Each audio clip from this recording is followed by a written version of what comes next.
Welcome to the Startup Leader Show, where we learn lessons from leading startup founders and executives. I'm your host, Lisa Dreher. I'm excited to introduce our guest for today, Taylor Soper. He is the managing editor of Geekwire. Welcome to the show, Taylor. Thanks for having me, Lisa. Yeah, thanks so much for making time for this in your busy schedule. Maybe you can just start by giving our audience a little bit of background about yourself and how you came to be the managing editor of Geekwire. Sure, yeah. Well, first, thanks for having me. I always enjoy doing these types of things. I graduated from the University of Washington here in Seattle in 2012. I wanted to be a sports reporter, but a couple things fell through, and I got matched up to the founders at Geekwire, Todd Bishop and John Cook. And the rest is history, I guess. Eight years plus, I'm still here. It's been an amazing time being able to cover the Pacific Northwest innovation ecosystem. I was the first reporter that they hired back in 2012. The company started in 2011. And we have tracked kind of the growth of the ecosystem here, all the way from Amazon and Microsoft to all the smaller startups, some that you maybe haven't even heard of yet, and everything in between, including healthcare and civic and sports tech and all kinds of fun stuff. So yeah, our focus here at Geekwire is the Pacific Northwest. And we like to say that what happens here matters everywhere, meaning that people are really interested in what's happening in Seattle, just because we are a global tech hub. And so much innovation is happening here that folks want to know what's going on here. Similar to Todd likes to use an analogy of, when Jimi Hendrix and Nirvana were coming up, like the radio, like KXP was kind of the megaphone for what was going on in Seattle, the world. And we sometimes see ourselves the same way with the tech companies and entrepreneurs innovation happening here, and being able to tell that to the whole world is pretty cool. Yeah, absolutely. So what are some of the key trends that you're keeping an eye on right now? Well, since we focus on here in our backyard, enterprise technology is super hot, especially during the pandemic, as we've seen adoption of digital and software accelerate. So the beneficiaries of that have been companies like Amazon and Microsoft with their cloud services, AWS and Microsoft Azure. There's a lot of healthcare related innovation happening here in Seattle, from the big tech companies to the research institutions like Fred Hutch, Seattle Cancer Care Alliance, firms like that have helped with COVID related research, and just overall really cool stuff happening there at the intersection of technology and healthcare. So those are just a couple trends, but this past 12 months has obviously been crazy for everyone. But the tech industry has really boomed during this time, as folks, rely on Amazon to buy their products or Zoom to do video calls. So it's been a really interesting time to kind of track all that for sure. And in Seattle, I think has, I don't want to say come away as a winner, but I think it's shining a spotlight on how much innovation and technology is happening in Seattle, and how important it is for the rest of the world. Yeah, absolutely. So we invited you here today to give us some advice on gaining media coverage for startups. Obviously, there's a lot of startups out there. They're all like trying to get that ever elusive media coverage that they need to get people to know about their new companies.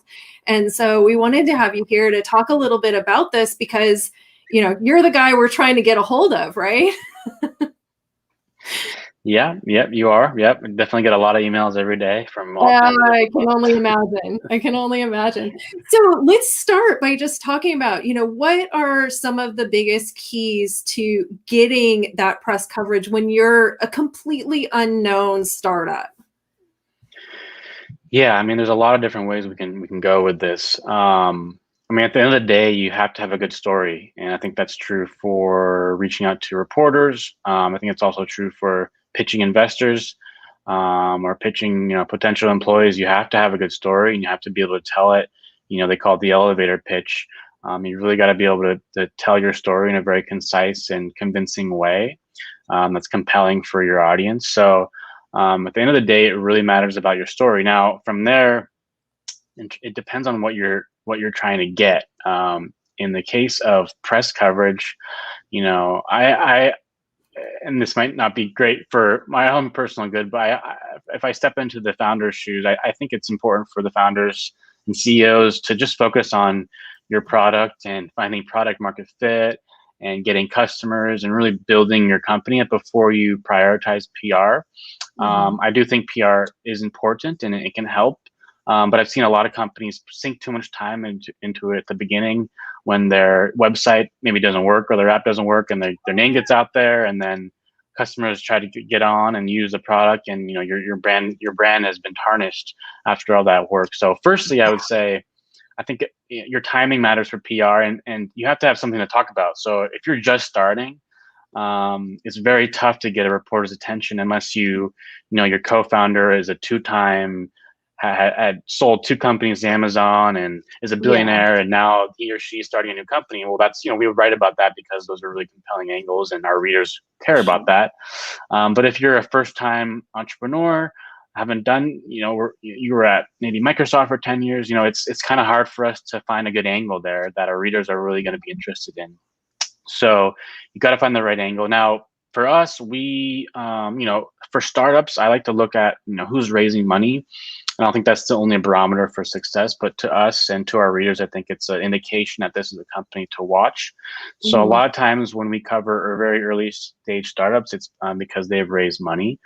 But it varies, and it varies depending on the outlet too. So Geekwire has our own coverage. We focused on our own subjects, Mhm. we focus on the Pacific Northwest. So if you're a Boston or Atlanta startup, we're probably not going to write about you unless there's some connection to the Northwest. Whereas, maybe a different outlet has a different lens. So I always advise founders to, one, make sure you've got your ducks in a row. Two, figure out your elevator pitch, your story, and then Yeah. three, research the outlet. You're going to do a different pitch to Geekwire than you would to the New York Times or the Seattle Times or even King 5 News on TV. The Sure. different mediums have different storytelling. And so you're going to need to craft your pitch to that specific outlet. And not only that, but to the specific reporter as well. So we get a lot of pitches just to Geekwire, the main line. But the ones that really stand out are someone's research. Hey, Taylor, I saw you wrote about this digital health startup that just got acquired. We're also a digital health startup in Seattle. We have X amount of customers. We've just raised 2 million. Are you interested in writing about us? So all that stuff matters. Reporters and editors are getting hundreds of emails a day, and we're spending, 5 seconds looking at a subject line and that first paragraph, and we can usually tell if it's, been spammed out to 100 reporters, or if it's been, specially crafted for us. We might take Yeah. a few more seconds to read it through. Yeah, yeah, yeah, yeah. That's really good. So, as an editor, when you kind of talked about you have your story angles. How are you determining what stories you'll cover and which ones you won't, aside from that kind of personalized pitch? So our readers are like our customers, so we think about our readers all the time. What matters to them, what's interesting to them. Is it news? It's news, right? It's new. Is it new information, and is it relevant to our readers, and why should they care?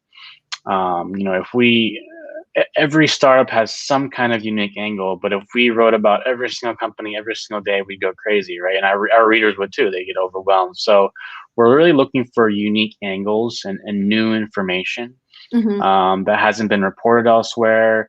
That's interesting for the reader, whether it's part of a larger trend. Maybe you're like a healthcare startup and you've done cool research with COVID and you have some interesting data to share. That Yeah. might catch our attention.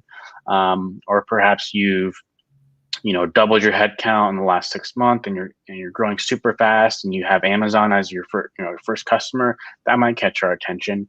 So it's those little bits and pieces of your story that are interesting to us. And again, what's interesting to Geekwire might be different from another company. Yeah. If you're a manufacturing company and you got a really cool facility out in North Seattle, creating cool widgets or something is this random thing, but maybe a TV station would be interested in that and getting that visual story Yeah. versus Geekwire. Maybe we don't have the resources to get out there and do a huge video segment, but a TV station might. So that's why I say think about the end. Like who is the media outlet and how do they cover stuff?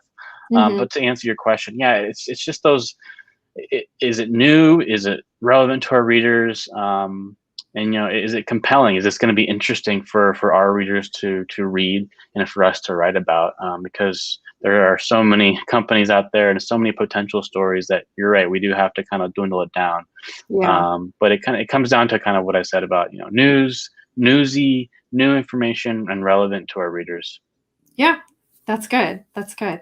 Yeah. So, when you look at some of the things, I mean, you kind of talked about it a little bit earlier. Are there other big mistakes that you see companies making in like seeking out that media coverage? Yeah, kind of relating back to what I've been saying, you really craft your message to each individual reporter or editor. We can tell when it's been sent to 500 at the same time, and we really ignore those because if we know that 499 other outlets have the same pitch, it's why should we spend the time if we're going to get beat or someone else is going to write about the same thing before us? So that will lose our attention.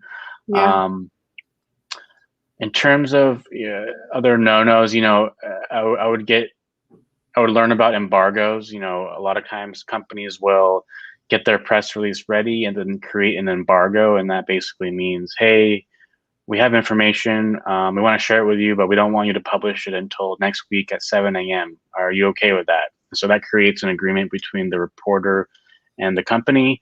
A lot of times I'll see companies share all the information and say, hey, actually don't write about this until next month. Well, you've already shared the information. And when you share information with a reporter, it's very hard to keep that under wraps. So, Yeah. you can control your message to some extent and control the timing. You just have to make sure everyone's on the same page. Yeah. So it's a good idea to just learn about embargoes because we know what they are, but a lot of times I think first-time founders that are not familiar with the PR process don't know what that is. In terms of other things you can do to help your case, I don't know if this is a no-no, but I like companies that have at least maybe a small press page on their website or even a Google Drive or Dropbox folder with the press release, photos of the team and founder, fact sheets with metrics and basic information. Kind of have that already so you don't, make the reporter's life as easy as you can. And that will Yeah. actually increase your chances of getting coverage if you've got everything right there and ready for them. So yeah, those are some general tips that I can share. Yeah, that's really helpful.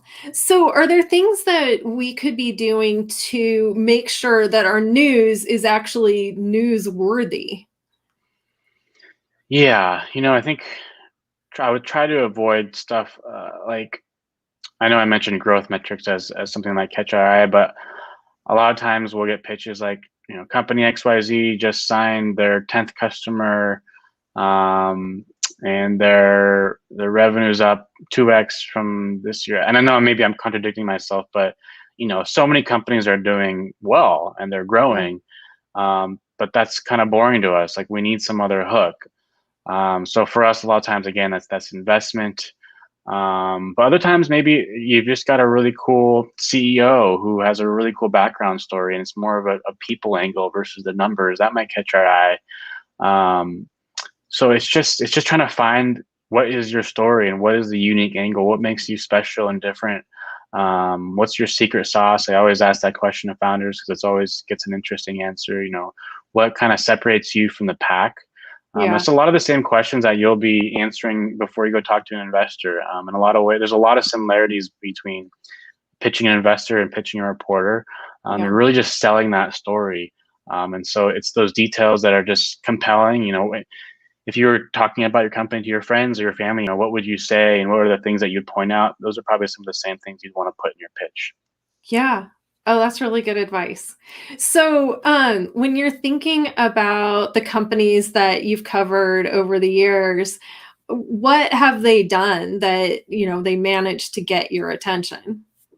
Yeah, so some of the things I mentioned, having everything in order, emailing me a very concise pitch, good subject line, not calling me 3 times a day. um, and yeah, just having, and sometimes I'll say, no, we're not interested. But I'll keep in touch with that person, and they'll email 6 months later, and you've built some rapport.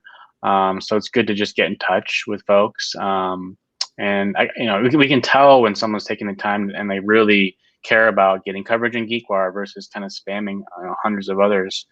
And for this is somewhat unrelated, but for companies that if you don't get coverage in Geekwire, or you don't get that New York Times feature, I think nowadays there's so much ability to create your own content. On your website, on your blog, or your social channels. Yeah. Where that didn't exist 20 years ago, or maybe even 10 years ago. It wasn't as easy. Yeah. But I see companies now, you don't really have to rely on news outlets, for better or worse for us and for PR folks. But Yeah. you can really create your own content, and you might not need to write full on stories, but if you've got a really cool new employee you just hired who has cool experience at some other company, you could do a spotlight on them. And you might not get the same reach that a media outlet would, but you create content, you get it out there, and then, hey, it might catch the eye of someone like me, or Hmm. another reporter, because you've put it out there. And at the end of the day, it's nice to have that, because I'll find myself going on company websites and just browsing around. And if there's, if it's an impressive blog, that's cool, and I'll find some cool, unique angles just from that blog. I mean, not just for me, but for customers too. That's a good thing as well. So, I think if you're struggling to get that attention, again, don't waste too many cycles on that. Yeah. You can do your own PR in some ways. You see the big companies doing that. I mean, Amazon, Microsoft, Starbucks, these companies have full on teams producing content Oh yeah. um, on their websites, and that's not to say they don't do press releases and try to get PR, but they're doing both at the same time. So yeah, Yeah. I think that's a really interesting new kind of avenue for companies these days. Absolutely. So that actually begs the question of how has your job as an editor, reporter changed because of social media and some of the newer platforms that are out there that are sort of, kind of taking more prominence in people's everyday lives? Yeah, I mean, in some ways, social has helped our jobs in terms of getting our stories out to folks, and also as our news radar, it's very helpful. And I'm on Twitter all day, for better or worse, seeing what's out there. But yeah, you're right. There's a ton of we're competing in some ways against not only other news outlets, but um, all the apps on your phone and Netflix and Yeah. all that. So.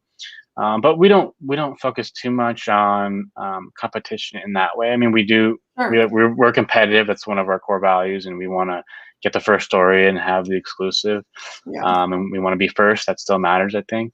But I think as long as we focus on our reader and what they find interesting, and what matters to them, I think that's good enough for us, and that's helped. That kind of focus has helped us be successful and kind of grow our audience. We write about the wins and the happy news, but we also write about layoffs and companies Yeah. closing. Um, you know, Stuff that kind of sucks, but we try to get the truth and factual information. And I think we've built a good amount of trust with our readership that we're going to give them good factual information so they can get a holistic view of kind of what's going on here in Seattle. Absolutely. Wow, that's great. So I want to close things with one question, which is if you were to make one prediction about the future of media and news reporting, what would it be? Ooh, wow. I think that, and I've said this ever since I graduated. Gosh, it was 8 years ago. I know I'm not old, but I feel old. I think the medium, has been changing so rapidly, and will continue to change from print newspapers to, like you said, Facebook, Twitter, social media, in terms of how people are getting their news. But I think the thirst and demand for news is going to continue to increase, and therefore kind of valuing journalism and the news industry even more, even though it may seem like a lot of news companies are struggling. The business model has obviously changed big time. But I think especially even during this pandemic, and all the other things we've been going through the past year, the importance of good information is paramount. And so I think people are definitely realizing that. Um, Now, how folks pay for their news, if they do at all, and how these companies like Geekwire and all these others kind of stay in business and grow is a big question. It remains to be seen. But Yeah. I don't know if there's a specific prediction, but I just think the news consumption and the thirst for news is going to increase, Yeah. both from older generations, but also Gen Z and newer. I think the younger generations are very in tune with what's going on. They care about current events, and I think this past year has reflected that. I mean, when we started a COVID blog, updating folks on just basic information, it's so important. Yeah. Especially, and even now, like with the vaccine rollouts, and you're seeing the struggles with getting good information and how to get your vaccine. And Oh, yeah. it's something, if the government's not doing it, it's kind of it's up to the news organizations to figure out how to collect that information and digest it and spit it out so people can know where to go. So um, sometimes it feels like kind of tooting my own horn in terms of journalism, but it's like this is really important. Yeah. And so I just think that the value and importance of news is going to continue to increase. I think that's really exciting. I think that's just good for society. The big question is kind of the business models and figuring out how you get your news, whether it's through an app or through your VR headset. Who knows? I think that's Yeah. Yeah. Yeah. remains to be seen. But yeah, I just think it's a very exciting time in media. Very tumultuous and just very rocky this past year for media, but super important times. And yeah, I'm excited to be a part of it. Yeah, absolutely. Well, thank you so much for making time for this. I think this was incredibly valuable, and I know our audience is going to really appreciate all of the great advice and insights that you gave to us today. So, thank you for being here. Yeah, thanks for having me. Happy to do it. Absolutely. Thank you.